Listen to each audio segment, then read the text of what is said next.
Disokong oleh anggaran pemerintah daerah Kota Sukabumi, warga perumahan Nirwana melakukan gotong royong untuk memperbaiki jalan kompleks yang telah rusak bertahun-tahun. Ketua RT 5 RW 7 Ade Sultan mengatakan, perbaikan jalan kompleks yang dilakukan ini merupakan tindak lanjut pengajuan warga masyarakat yang diajukan pada program Musrembang tahun 2023 kemarin. Dirinya juga menyebutkan sumber dana anggaran yang digunakan perbaikan jalan ini berasal dari sokongan warga kompleks dan bantuan stimulus Pemda Kota Sukabumi melalui program P2RW. Sebelumnya ini memang adalah usulan dari warga Perum Nirwana Graha RT 5 RW 7 kepada pemerintah daerah.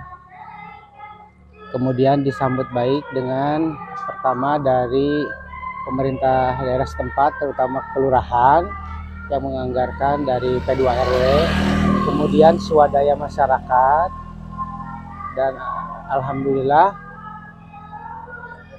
kegiatan ini bisa terrealisasi tahun ini, yang sebetulnya ini sudah lama diusulkan semenjak tahun 2022.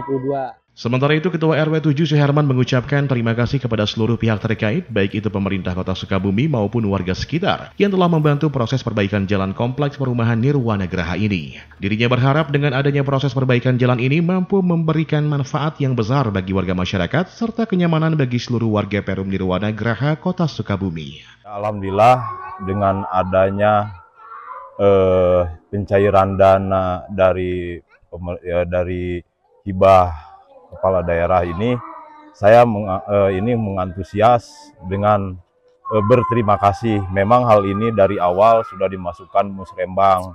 Musrembang kan tidak harus tahun ini langsung ini ya, sudah dimasukkan dari 2022 2023 ya, terlaksananya mungkin sekarang, alhamdulillah. Dari Kota Sukabumi, Sofwan Zulfikar, Tim Liputan MGS TV melaporkan.